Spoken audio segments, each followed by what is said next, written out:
Well, it's an incredibly exciting time for us at the church. While we're sad to see Cameron and Kaylee heading off into their adventure, we're super excited about what's next for us here as we begin our next phase in our journey. So I'm going to grab my clicker here so I'll be ready to do my part today, huh? Anyway, so today, everybody know what today is? It's Sunday. Thank you. Yeah, it's our ministry fair day. And so here in about 25 minutes, we're going to leave this room and we're going to go over to the Brooks Center, and there's just a plethora of opportunities out there for you to get connected in ministry. And we're super excited about that because it's our new fall ministry season. Our church season sort of follows the school calendar. And so as August kicks off, there are so many new things beginning in August. Our man church groups are meeting. They're going to start next week. So if you've signed up, you want to be there. If you haven't signed up, you can still sign up. You can always just show up on Tuesday mornings or Wednesday night here at the church. Lots of great things going on there. Ladies ministry is going to be starting a women's Bible study on Wednesday night. Kids Club will kick off later in August, and it'll be wonderful here on the campus on Wednesdays as we'll have something for the entire family. It's just a great time here at the church, and we're super excited about that. We want you to be involved in it, and that's why we're doing this ministry fair, because we really believe that as you get connected and as you participate in worship and in growth groups and serving, you are going to grow spiritually. So let me just encourage you about how that's going to work this morning, not even this afternoon. So when you go over there, there'll be a card that looks just like this, and we're going to want you to take the card and fill it out. Give us your name, your email, and your phone number, and then we're asking you to visit at least 3 ministry tables. There's all sorts of tables over there. At least 3 ministry tables, and get 3 signatures on your card that states that you have went to their tables. Then on the back, you can go to more than 3. Please go to more than 3. On the back, it simply is a question. Which ministry would you like to volunteer in? And there's a number there. If you check a box, it doesn't mean you are volunteering. It means that the person who's coordinating that ministry will get a hold of you and will share some opportunities with you about the ministry and about opportunities to serve there. The other side says, I would like to participate in these ministries. So, for instance, if you have a student who's in middle school or high school, if you check that box, then our student minister, Sean, will get a hold of you and make sure that you know what's going on in student ministry. Now, we ask you to fill that out, and then as you leave, to drop that off. And if you've had 3 signatures on your card, we're going to put that in for a drawing for a $200 Cobalt gift certificate. Is that good? Is that bribery? Yeah, that's good. Listen, folks, that's shameless bribery to get you to fill this out and put it in a card. Now, and I'm serious about that because we believe in this. We believe that this matters.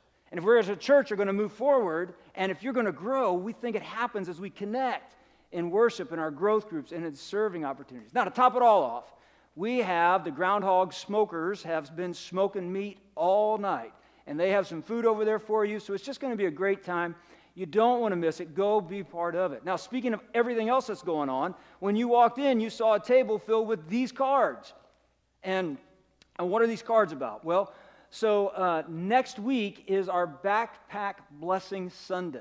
That's the day we're going to bring all the kids in here. They'll bring their backpacks in that they'll be taking to school with them. We're going to pray over them. We're going to pray for our schools, for all of our workers at our school. It's such a vital part of our community and the lives of these children. And so what we've done, to the best of our ability, is we've taken all the school's employees, their names have been listed on a card. We want to make sure every person is prayed for. And so we've listed them. So if you've taken a card, you've chosen somebody to pray for. We want you to write a prayer for them, and we will give them that card in in a blessing bag. Our student ministries, our next-gen ministries have put together just some little goodies for our teachers. But I tell you what, this is what they hold on to. Teachers put these in their desk, and they hold on to them. So when they're having a difficult day, they pull these out, and they remember that somebody has prayed for them and is praying for them. And so we want to encourage you, take 1, 2, 3 of these, bring it back next Sunday. We want to make sure that we get it to our teachers, our educators, our administrators. Now, this also includes our Bright Beginnings, and we're also trying to include all the homeschool parents that are part of our community. They're teachers as well in a very formal sense, and we want them to know that we're praying for them as well. Now, there are some blank cards out there. So if you know somebody that's a teacher, or if you go online and you see who's teaching and it's like, oh, I know this person, I want to pray for them too. Well, take a blank card, fill it out, we'll make sure they get those as well. But we have purposely put names on one card so that each teacher will get at least one prayer card. So help us out with that. It's a great ministry opportunity for everybody that's going on there.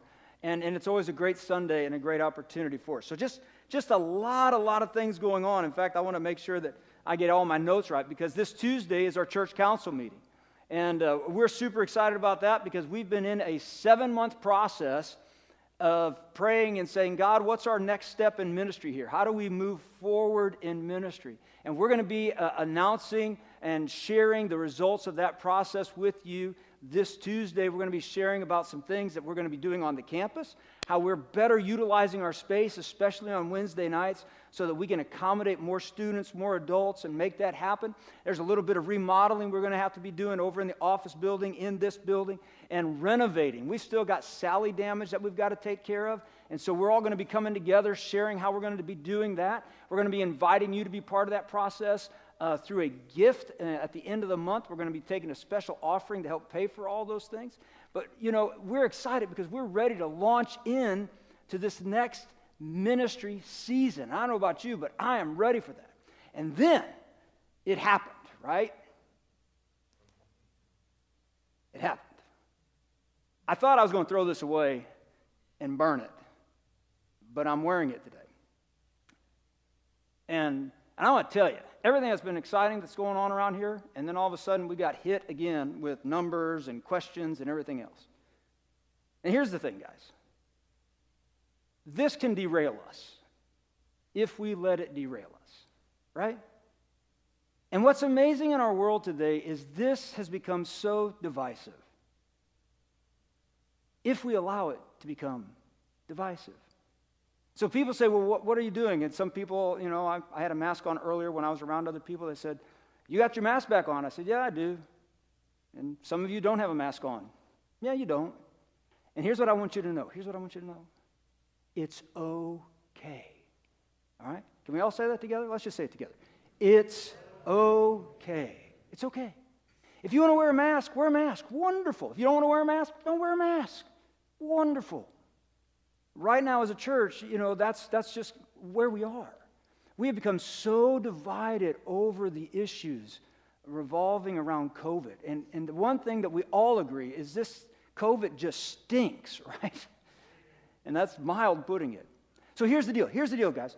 We don't want to let anything divide us or derail us. Now, is this a hiccup? It is a hiccup, right? Families are getting quarantined. You probably know somebody in Orange Beach that's struggling with COVID right now. Some families have lost family members. Our family did just 2 days ago. So it is real, but it does not have to divide us if we don't let it. And so are we all in on that? Yes? Yeah, let's all be in on that together. Let's just respect each other, love each other, and not let it divide us. Because we got way too many good things going on to let that become a divisive issue in our families, in our homes, in our congregation. And so let's move forward. And that's what we're excited about. We're excited about moving forward, seeing what God has for us and living in that reality. And we just want to celebrate that. In fact, speaking of celebrations, not that it matters to you, but today's my dad's birthday. Dad, if you're watching, happy birthday. Shameless play. Hey, there you go. My dad would want me to tell you, thank you for praying for him. He had hip surgery. He's recovering. It's not as fast as he wants, but nothing is ever as fast as Dad wants. Anyway, hey, by the way, so Dad's birthday's today. My birthday was just a couple weeks ago, and, it was a great celebration. And for inquiring minds that want to know, I'm 53. I know I don't look it. Some days I don't feel it, Some days I feel 33. Some days Carrie Ann says you're acting like you're 13, right? And then there are other days when I feel like I'm 73, although I don't know what 73 feels like because I've never been there. But you know what I'm talking about? I mean, they say that age is just a number, right? It's just a number.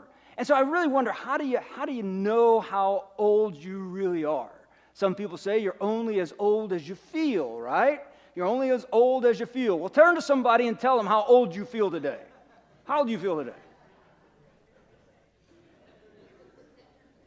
I'll tell you how old I feel. It wasn't today, but it was Friday. How many of you know that drummers are dangerous people? You know, there's times when you put drummers in a cage, and that's not for sound. I'm just telling you. So Rob over here on the drums, he said, "Hey, Jim, what are you doing on Friday?" And I said, "Well, Friday's my day off typically, and I try to..." He goes, "You ought to come to the yoga class on Friday." I felt 73 after that yoga class on Saturday. But I'll get there. I'll get better, Rob. Thank you. We had a great time with that. You know, speaking of age, so here's the thing that I found. You want to know how old you really are? Here's the deal, right? When we're young, we sneak out of our houses to go to parties. When we're old, we sneak out of parties to go home. Amen, huh?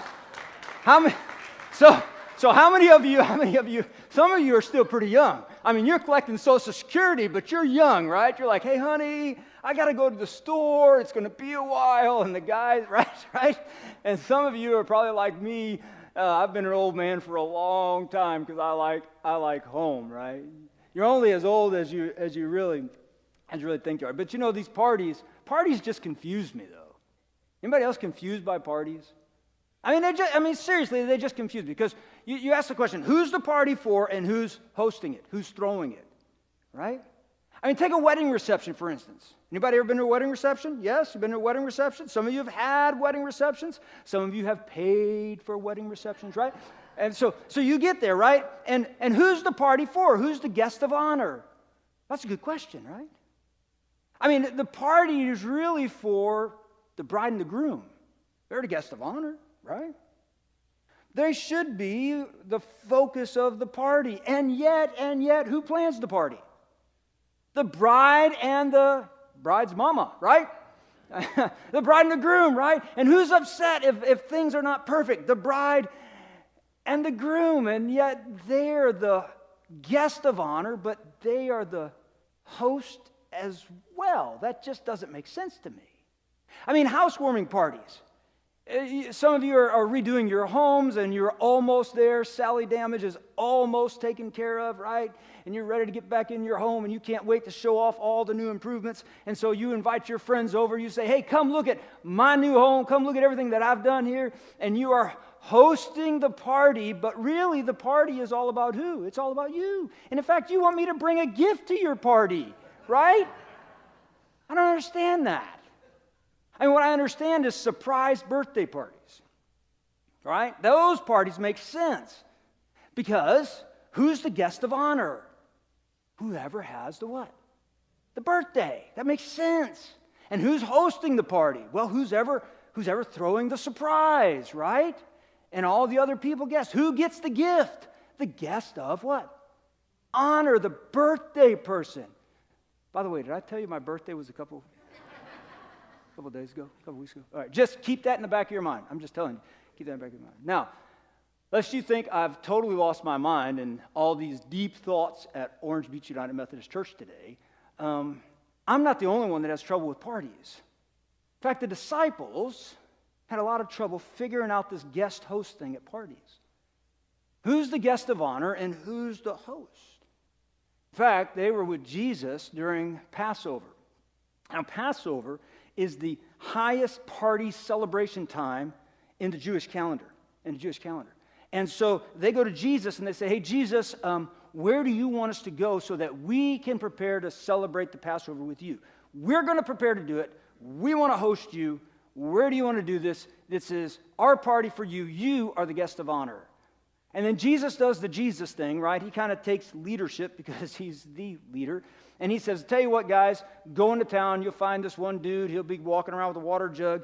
Follow him to his house," which is creepy, right? "But when you get there, say to the master of the house, the teacher needs your upper room to celebrate the Passover." And so they do. And Jesus said, "By the way, that guy will prepare everything for you. Now the disciples are like, sweet, right? I don't have to go get anything. I don't have to go get the food. It's all going to be prepared. It's all going to be wonderful. We were going to throw Jesus a party, but now this other guy's going to do it. We can just go enjoy the party, right? So they get there. They get to this upper room, and lo and behold, everything is set. Everything is perfect, except one thing. There's no servant there. Now, I know in our day and age, that's like big deal, but in Jesus' day, Emily Post would have had a fit, right? Because at a very formal party, which Passover would have been, there would have been a servant there who would wash your feet as you entered and refreshed you by doing that and cleansing your feet so that when you reclined at the table, you could eat and enjoy that meal with your friends and enjoy the celebration. There's no servant there, but you know what? The disciples are like going, hey, it's not our party, right? We're not hosting this one. Let's just go enjoy. The food's set and everything's set. Jesus ain't saying anything. So they eat, they enjoy the meal, and then after the meal, Jesus does this. He got up from the meal, took off his outer clothing, wrapped a towel around his waist. After that, he poured water in a basin and began to wash the disciples' feet, drying them with the towel that was wrapped around him. He began to play the part of the servant. He was the guest of honor, and now the next thing you know, he's hosting the meal. He's the one that everybody's supposed to be serving, and now he's serving everyone. Now, the disciples are like, whoa, this isn't right. And we know it's not right. The guest of honor should be served, not serving. And Jesus says, guys, you got to let me do this. Unless I wash you, you have no part of me. Unless you let me host you, unless you let me serve you, you have no part of me. And so the disciples were all quiet, and they let Jesus wash their feet. And then watch what Jesus says. He says, do you understand what I have done for you? And they're all sitting there going, yes, they didn't have a clue. They didn't know what Jesus was doing. Here's what Jesus said. He says, you call me teacher and Lord, and rightly so, for that's what I am. I'm the host. I should be the guest of honor. I am the teacher and Lord. You're right. But now watch. But now that I, your Lord and teacher, have washed your feet, now that I have served you, now that I have served as the host, I want you to go and serve others and wash their feet. Who's the host? Who's the guest? Jesus says, I have hosted you. You were my guest. Now you become the host. And you go serve one another and serve others.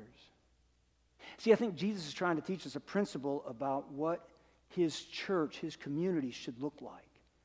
And we've been in this series called The Essentials of Our Church, and today's the last day of that series. We've said that our mission is to make disciples for Jesus Christ for the transformation of the world. We said our approach is that we believe everybody's on a spiritual journey seeking a relationship with God, a relationship with others, and a purpose bigger than themselves. We said that our tools to help people find those things are worship, our growth groups, and is serving opportunities.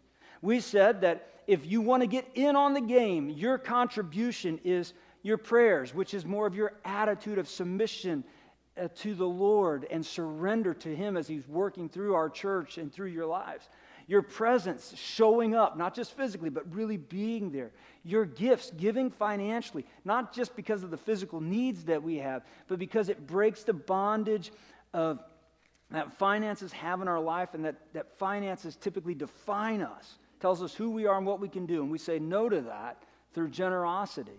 We contribute by serving, by giving of our gifts and talents, and finally with our witness, by sharing what God has done. But the final thing we got to wrestle with is what is our role here? Part of our role is a guest. Because we come to the Lord's table to be served by Him, because we need Jesus. Because the only way that we connect with our Heavenly Father, with each other on a spiritual level, and find that purpose for which He created us is through Jesus Christ. And so He invites us to His table and says, let me serve you. But then, He says, now that I have served you, I want you to become the host and go serve others. And I thought about that a lot this week. And I thought about, we get that guest role down pretty good where we are served, but that host role is a little bit more difficult. So I dug into that word, and that word host comes from the Latin word hostis, from which we get our word snack cake. No, we don't. We get our word hospital or hospitality or hospitable or hostile. Hostile. It's interesting, that Latin word literally means enemy, which kind of floored me there. But it's not just any enemy. It was the enemy that the Romans would capture and that they would end up sacrificing to their God. Hostile. Host. What does a host do? A host sacrifices of themselves for others.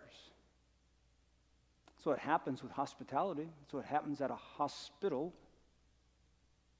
That's what happens here as we serve as the host and invite other people to the Lord's table. See, as a church, what I have found is that we are all givers and receivers.